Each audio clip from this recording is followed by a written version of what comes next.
Aujourd'hui, nous avons organisé cet échange. Au fait, c'est le ministère Éveil de la Destinée. Il a organisé une conférence qui est dénommée le Salon de la Destinée, qui avait pour vision de réunir les héritières, parce qu'aujourd'hui, c'était le Salon féminin de la Destinée, pour éveiller leur conscience sur ce qui concerne leur destinée en tant qu'héritière, afin qu'ils puissent être des héritières responsables, des femmes qui savent de quoi est-ce qu'il s'agit, sur tout ce qui est lié à l'héritage.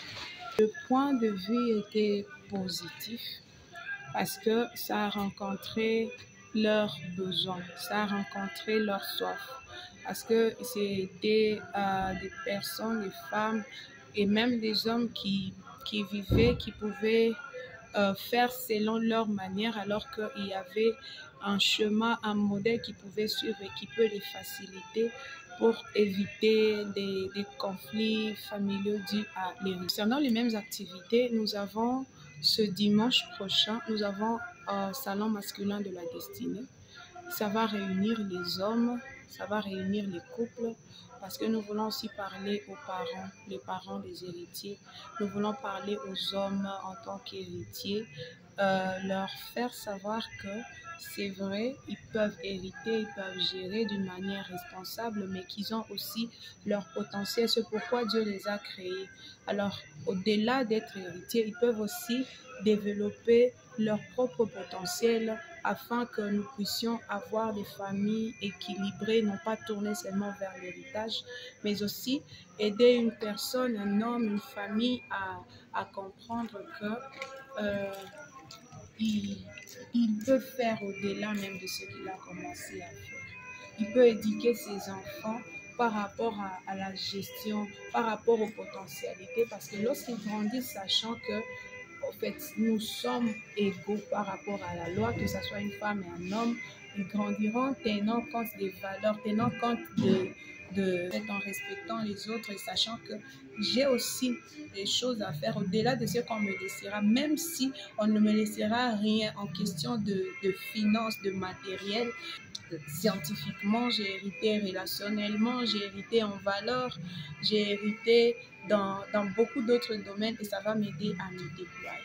Pour ceux qui hésitent encore à entreprendre, je veux leur dire courage, je veux leur dire d'oser, je veux leur dire de vaincre au fait ce doute, ces limites, parce que c'est en forgeant qu'on devient forgeron.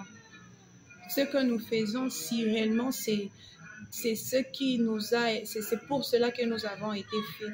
Dieu donne toujours la provision, même si ça sera difficile, même s'il y aura des blocages, si nous persévérons, ça pourra marcher et ça ira. À la population de Butembo, je voudrais dire d'abord merci. Merci de nous avoir fait confiance. Nous avons lancé la première activité et vous êtes venus massivement. Vous n'avez pas hésité à payer de votre argent et j'aimerais vraiment vous dire merci et vous encourager. Nous avons une autre séance. Venez, nous allons encore apprendre parce qu'il y a des hommes de Dieu qui viendront de Béni, des hommes d'affaires d'ici.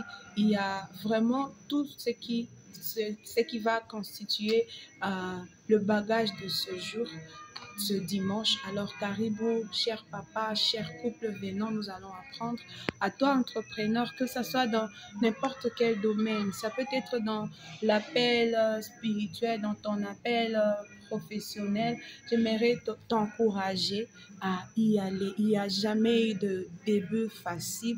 Le début a toujours été difficile, mais vous pouvez vous inspirer des autres qui ont commencé. Nous avons commencé et Dieu a fait grâce et nous espérons et nous croyons que s'il ne va pas se limiter ici, il y a un grand réveil, un grand éveil dans tous les domaines, que ce soit spirituel, que ce soit professionnel, social. Nous allons ensemble parvenir à faire un Congo qui est développé, qui est prospère. Pourquoi pas surtout, pourquoi pas même dans d'autres pays. Carrément.